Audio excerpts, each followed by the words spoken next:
Hello everyone and welcome to another video. Today we're going to be talking about overeating. So this is a pretty big topic that's really pertinent to weight loss. Um, and I think that a lot of people struggle with overeating. Lots of people. Um, there's overeating is a big issue. Um, so much so that there's actually overeating anonymous group. Excuse me. That helps with that. Um, when I practice and I help people out, um, you know, I'm always trying to look, kind of dive through everything and sift through all the information and see what's going on. And overeating definitely comes up. I think quite uh, quite frequently. I think there's a lot of us that even if we don't know it, that we actually do overeat. Um, so I think it's a big topic, and I think it's one that's really important. I know I overeat quite frequently. Now, there's a lot of different reasons why we overeat. Um, I have a few of them here that we're going to talk about, but this is going to be the why. How does it happen? Um, I think a lot of us tend to eat way too quickly. Um, it takes 20 to 30 minutes for your stomach to send messages to your brain that it's full. So, you know, when you're watching this video, think about how fast you eat. Maybe even time yourself. And just get an idea of how fast it is. If it's 10 minutes, 5 minutes, there's no way that your body can tell your mind that it's full. So it's really, well, we'll talk about how we take care of that. But um, so that's one of the reasons is just eating way too fast. The second one that I came up with here is not me, but all of us is being way too hungry. So if you're a person that you can think of yourself, maybe you only eat 1 to 2 meals a day. Um, you're gonna be too hungry at those meal times. That's way too much time between each meal um, for you to go, and that's gonna make me extremely hungry, very very hungry. So think about that when you're planning your meals, or you're planning your day. So yeah, we'll talk about how we can make that. Um, I think another reason being that we overeat is not being mindful enough. So an example of that is having the TV on when you are eating. You're not really thinking about your food that you're consuming. Um, maybe maybe you have to quickly come home from work, and then you got to go to another event, and in the meantime you grab something on your way out that you have to eat in the car. So now you're doing multiple things, um, and and you're just moving too quickly to really think about what you're doing. Um, so that's part of it too. Um, so think about that. Now you can't always get away from those things. Life is busy, but I think if you can minimize those, if sometimes when you do those things, you're almost on autopilot. So meaning that you don't even think about it when you're constantly busy, and you're not eating mindfully. That's just what you get used to. It's a habit. So maybe recognizing that. So think about those things. A couple more things. Overeating sometimes can happen from just your portion sizes. So maybe you're a type of person that just cooks way too much at one meal, and you have tons of food, way more than what you need. You're just gonna naturally eat more when that happens. Another thought have for overeating is maybe you eat out quite frequently, restaurant, fast food, takeout. Um, when you do that, their portion sizes are large, so that's just gonna, you know, predispose you to having larger meals because you always want to finish it. Um, so if you go out to eat every night, think about that. Or maybe you're eating out, you know, 3 to 4 times a week. Um, that might automatically just put you at eating more. Having sorry, that you might just be eating more because you're finishing your meals at a restaurant. So those are um, a few things of why. So now let's just talk about, and it's kind of the opposite of what the why is. So how do we stop the overeating, or how do we manage the overeating? I think number one is just recognizing if that is one of your major issues. Okay, so you look back at your food journal and you just see, you can look at one meal and say, oh wow, that was way too much. Typically the pattern that I see with people that overeat is um, they'll eat lightly for breakfast. They'll eat, just something that doesn't have a lot of calories in it. Lunch comes, maybe they'll skip lunch. That's a pretty typical thing. They'll skip lunch, and then they'll come home after work or wherever they've been, and they'll eat supper, and it is humongous meal. So it's just a gigantic meal. Now, and then they're really hungry, and they they're really hungry, and so they just go and they just eat tons. So that's they just go there and they eat an exorbitant amount. When you eat a large portion like that at one sitting, that's when you really start to hold on to the weight, the fat, and that's important too. So if you take the same amount of calories in that one meal, and let's say you spread it throughout the day, you're gonna gain more weight if you just have that large meal versus those smaller meals throughout the day. And that's because your body doesn't want to get rid of that fat, and it actually gains more when you eat a larger amount in one sitting. So be thinking about that. So that's a big one. Don't let yourself get hungry. Another way, obviously, and this one's kind of pretty self-explanatory, but you want to slow down. If you have the chance to really slow down, really work on that. There's a couple ways that you can do this too to kind of help yourself. Is always using utensils, fork, knife. When you do that, it slows yourself down. You can put the fork down or utensils between each bite. Chew your food thoroughly. This sounds silly, but chew it thoroughly. Swallow, then you can take your next bite. So that's a really important kind of topic too. Is to slow yourself down in any way possible that you can. So,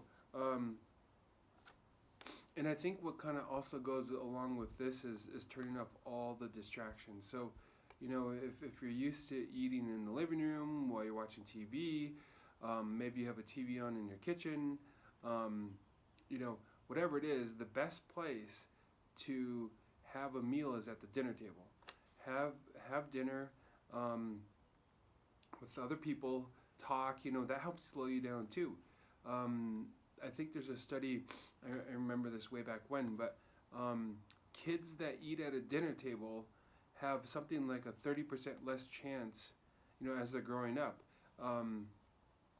to be obese as an adulthood, just by eating at a dinner table. That one piece, that's it. Because they're not distracted, and they learn how to mindfully eat. So that's also really important. I think also with slowing down, planning is a humongous part to this as well. So sometimes it's hard if you don't have a plan, it's hard to slow down, I think, if that makes sense. So that could be a lot of different things. So um, let's take an example. Let's say you go to work. Um, if you don't have a plan, so you didn't make your lunch the night before or you didn't make your lunch, then you're going to probably go out and grab something to eat, right? Well, if you have to get in your car, drive somewhere to pick up something, come back, and you have to do that in less than 30 minutes, you have to move very quickly to make sure that you get back in time.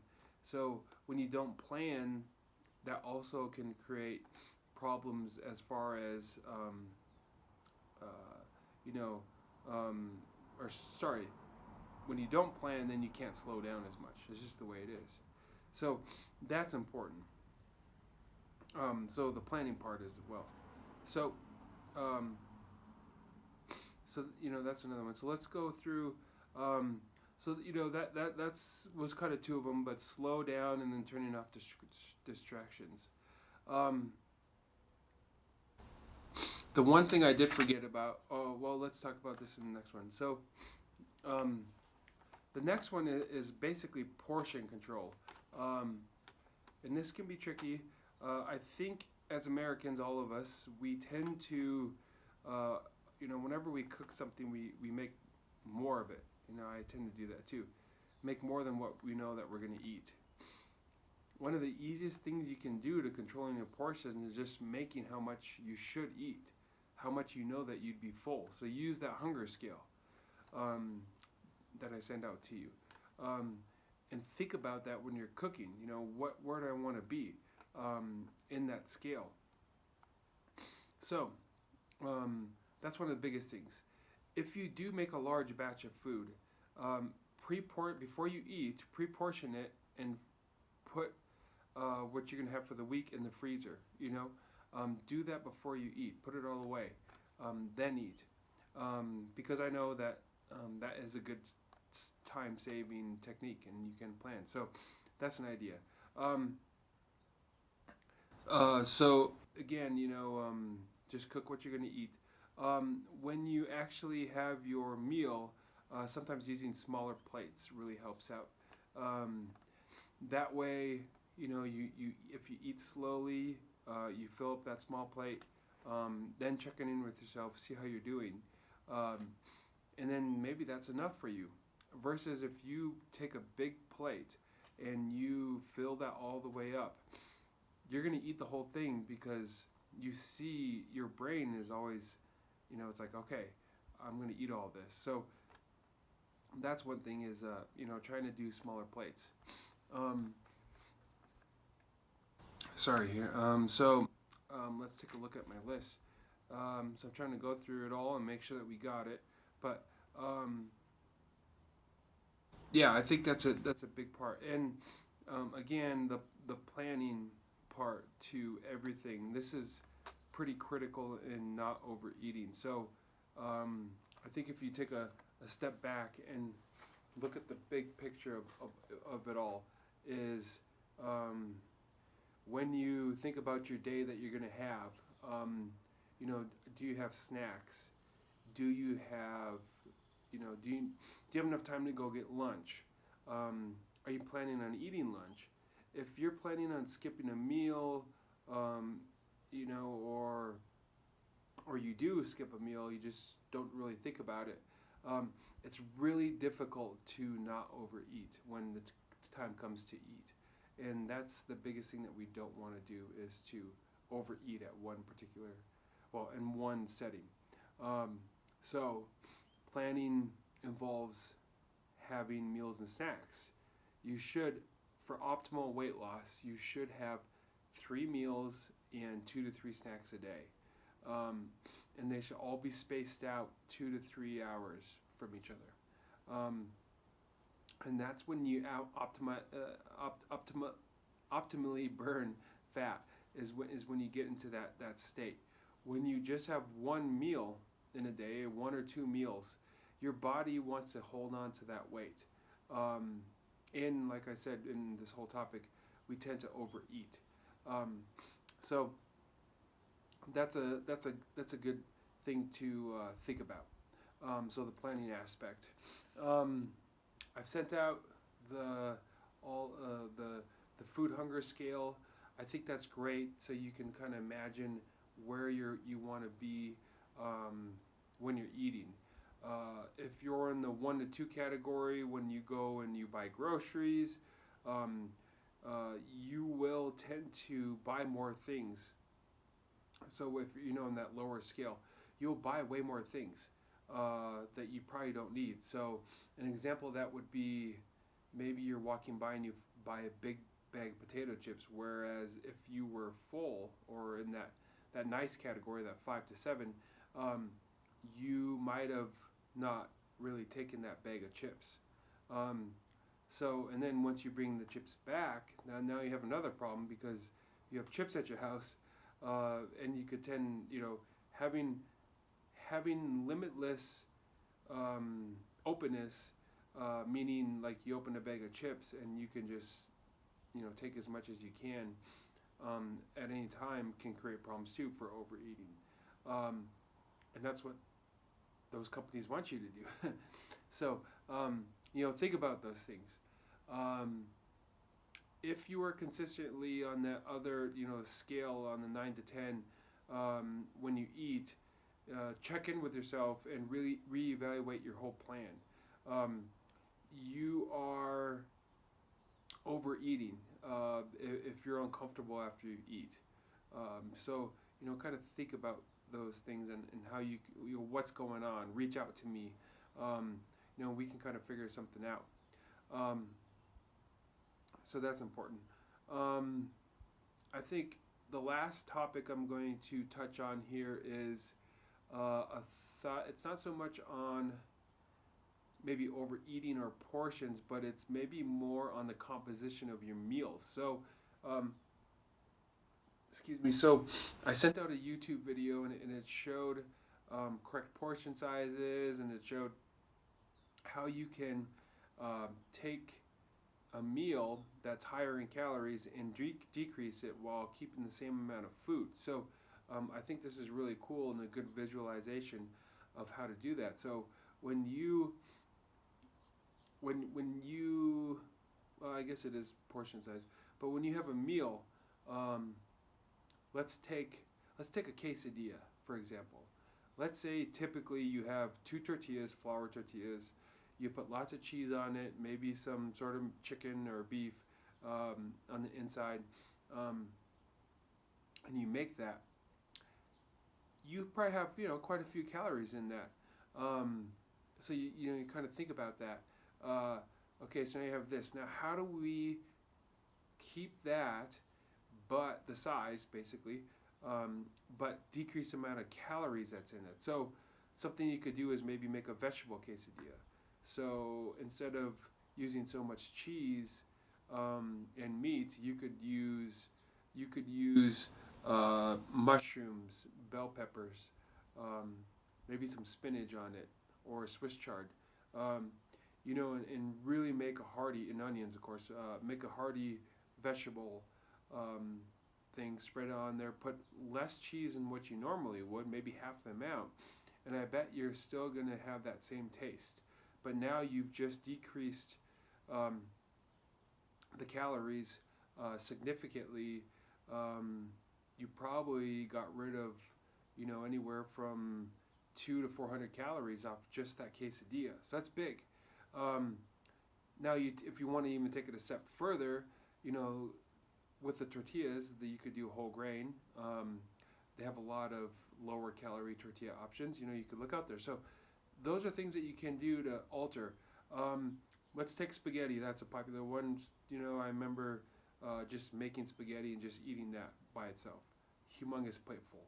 So how can we, what could we do to make that spaghetti, or not just eat the spaghetti? Well, you could have a salad. That's the easiest, simplest thing with that.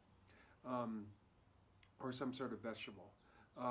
You can put vegetables into your spaghetti. You could put, cooked carrots. Asparagus is good in it. Broccoli, anything's good in it. Broccoli, onions, mushrooms. Think of ways that you can add these to maintain the size and probably the fullness, but also decreasing the calories. And not only are you decreasing the calories with this, you're also adding tons of vitamins and nutrients. So that just makes you feel better. So, I think you guys get the idea on that. But that's kind of overeating in a quick nutshell. It's not as simple or black and white as probably what we all just described. But there are some tools that we have that can help us decrease the amount that we overeat. But I'd say just slowing down, and that's going to in planning is going to make a humongous difference in the long run. So those things you want to concentrate on. So thanks for tuning in today, and we will see you all soon.